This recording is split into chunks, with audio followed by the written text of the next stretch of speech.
Glory to God in the highest.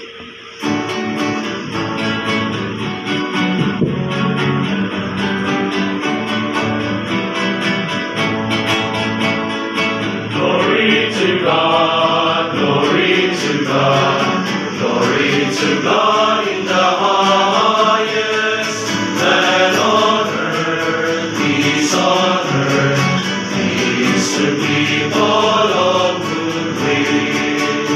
We praise you, we bless you, we adore you, we glorify you, we give you thanks for your great glory, Lord God, heavenly King, O God, Almighty Father. Glory to God, glory to God, glory to God in the highest, and on earth, peace on earth, peace to people of good will.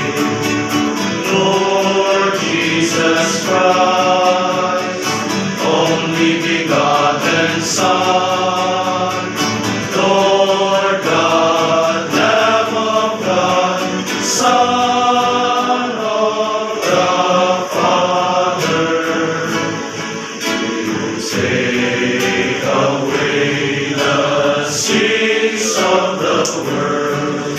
Have mercy on us.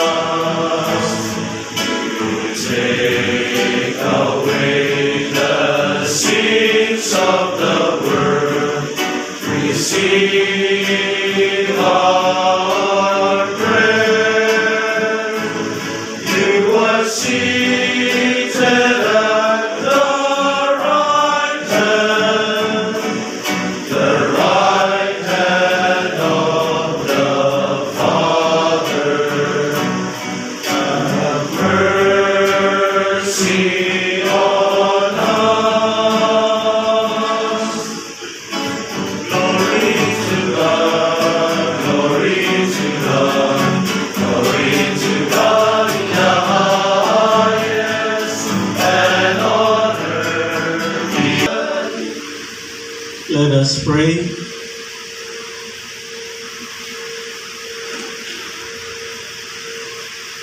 May your people exalt forever, O God, in renewed youthfulness of spirit, so that rejoicing now in the restored glory of our adoption, we may look forward in confident hope to the rejoicing of the day of resurrection. Through our Lord Jesus Christ, your Son, who lives and reigns with you in the unity of the Holy Spirit, one God, forever and ever. Peter said to the people, "The God of Abraham, the God of Isaac, and the God of Jacob, the God of our fathers, has glorified his servant Jesus, whom you handed over and denied in Pilate's presence, when he had decided to release him. You deny the holy and righteous one and ask that a murderer be released to you. The author of life you put to death, but God raised him from the dead. Of this we are witnesses. Now I know, brothers, that you acted out of ignorance, just as your hearers did. But God has thus brought to fulfillment what he had announced beforehand through the mouth of all the prophets, that his Christ would suffer. Repent, therefore, and be converted, that your sins may be wiped away.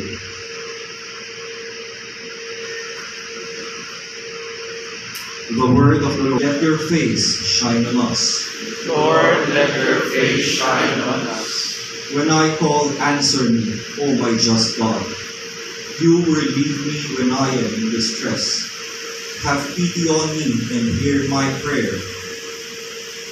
Lord, let your face shine on us. Know that the Lord does wonders for his faithful one. The Lord will hear me when I call upon him. Lord, let your face shine on us.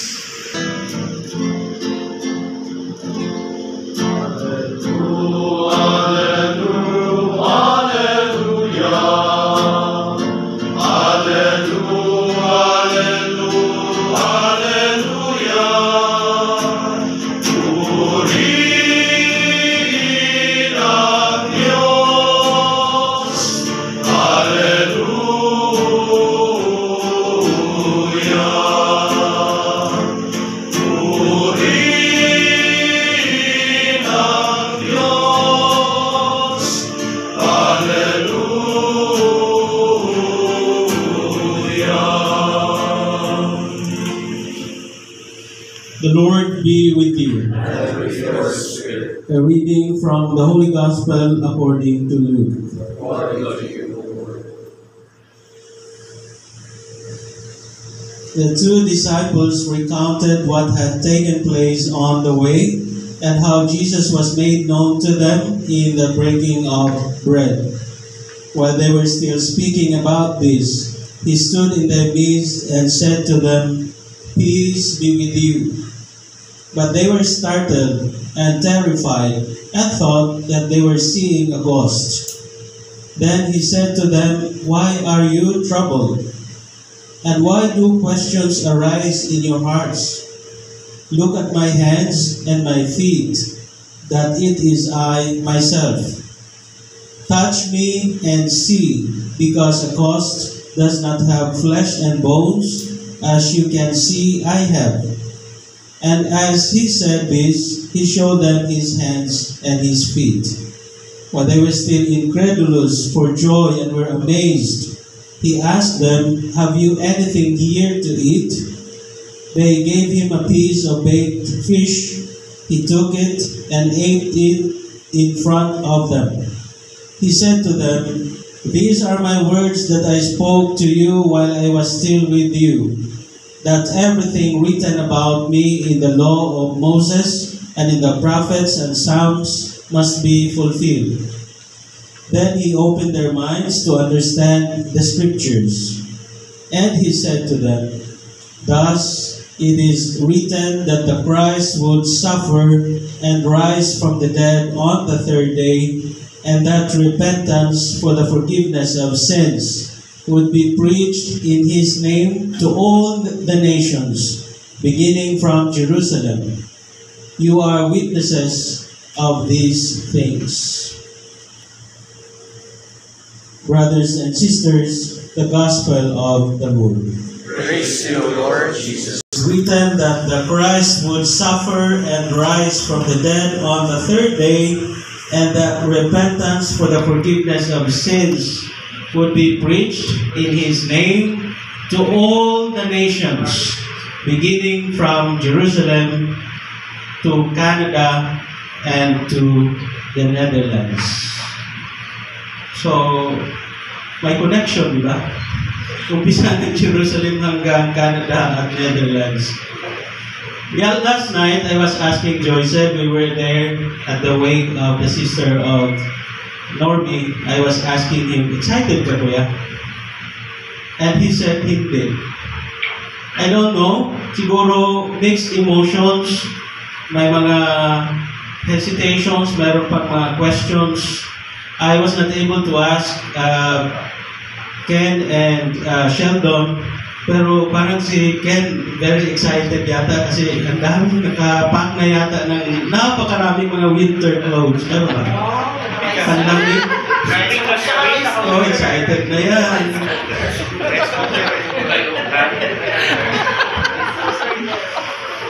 Pero si Sheldon ilang beses na yan pabalik-balik sa Netherlands. Wala na siguro masyadong excitement except siguro sa new task which is given to him most probably sa Institute, no? Institute of Spirituality in Asia. Dito ka pala. No, sabi ko nga, sending off natin ngayon. Pero, these three brave brothers, no? Obedient brothers, were not assigned to this new frontier in their ministry because of their achievements, because of what they have proven to us. They were assigned because, first of all, they became witnesses. As we have heard in the readings that we read, nandun ang witnessing of the resurrected Christ and the fruits of the resurrection from the beginning sa first reading natin hanggang sa gospel. So naging witnesses sila. But they are not witnesses to the actual happening of the resurrection of Christ. They became witnesses to the goodness and to the love of God. Siguro isa-isa sa kanila, iba-ibang kwento. Their vocation story, their life as ministers, no? Alam naman natin yung ibang kwento natin sa kanila, iba-iba. Meron silang mga low moments, meron din silang mga high moments sa kanilang buhay bilang mga Carmelites.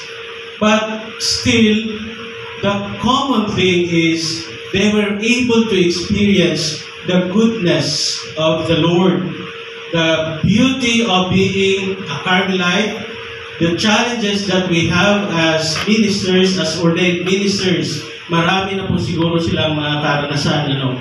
Ang pinakamatanda sa tatlo ay si Ken. Tapos Sheldon. Tapos pinakabata si Joycel. So ang mga karanasan nila ay nagpapatibay ng ating paniniwala at pananampalataya na buhay nga ang Diyos. That's first of all the reason why you are assigned to this new mission. Tapos, after being or becoming witnesses, you are now sent. Yun yung pangalawang stage siguro. After being sent, you will be able to experience accompaniment, the pangatlong stage.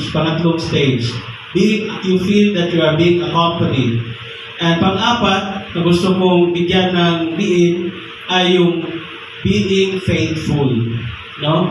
So, sabi nga, you are now being sent to these areas, to these places na kailangan i-restore.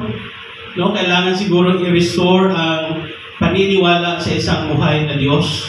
We are not saying na nawala sa kanila ang Diyos, and we are not saying that you will be arrogantly presenting to you our own practices here in the Philippines.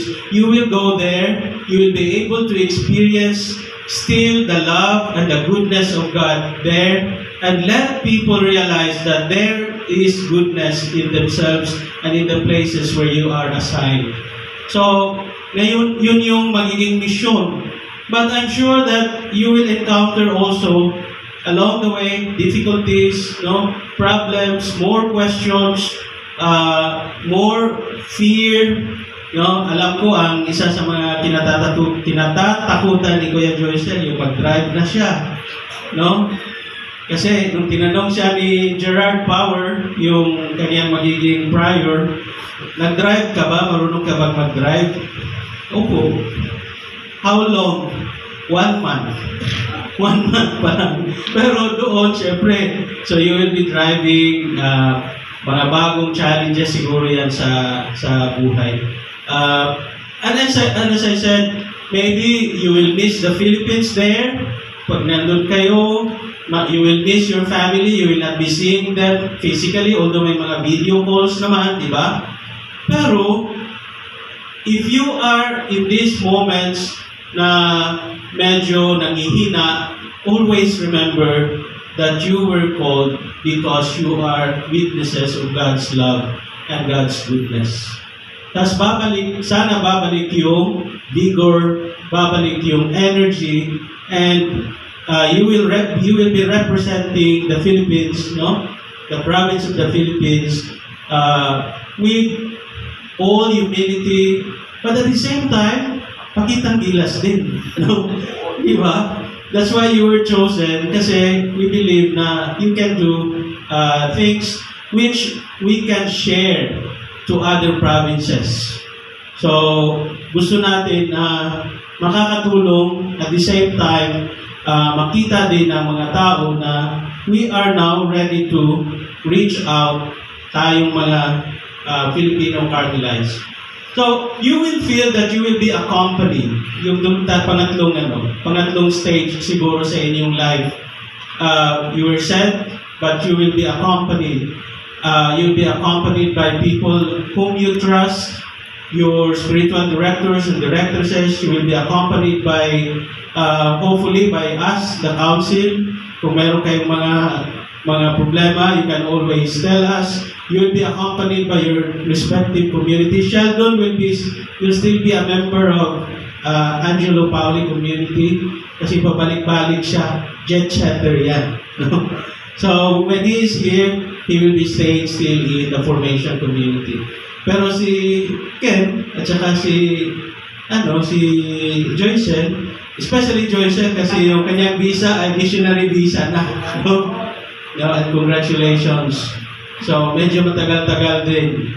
Pero, ang importante, know and believe that we are always there for you.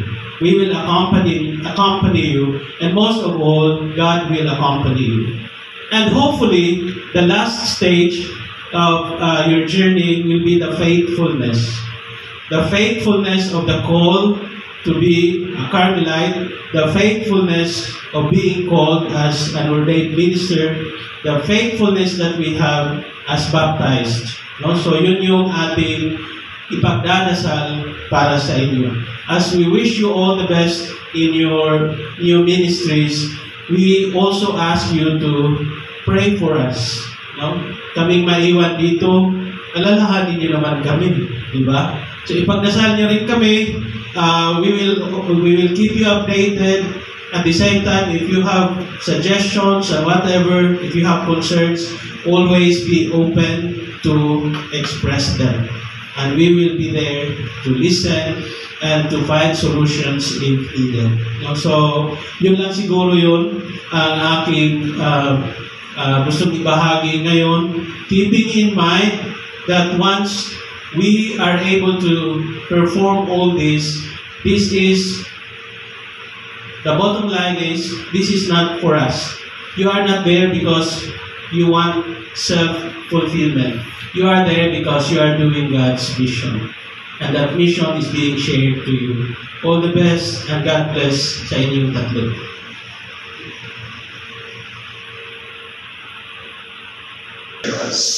That all those who suffer may find in the resurrection of Christ the surest source of consolation and hope.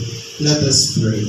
Lord, graciously hear us. That those who doubt the reality of Christ's resurrection may be helped to believe by the exemplary life of all the faithful. Let us pray. Lord, graciously hear us. That all the victims of natural calamities and human violence may experience the concrete support of all those who believe in the resurrection of Christ. Let us pray. Lord, graciously hear us. That all of us who are gathered here to celebrate the resurrection of our Lord may experience its life-giving power in our daily activity. Let us pray. Lord, graciously hear us.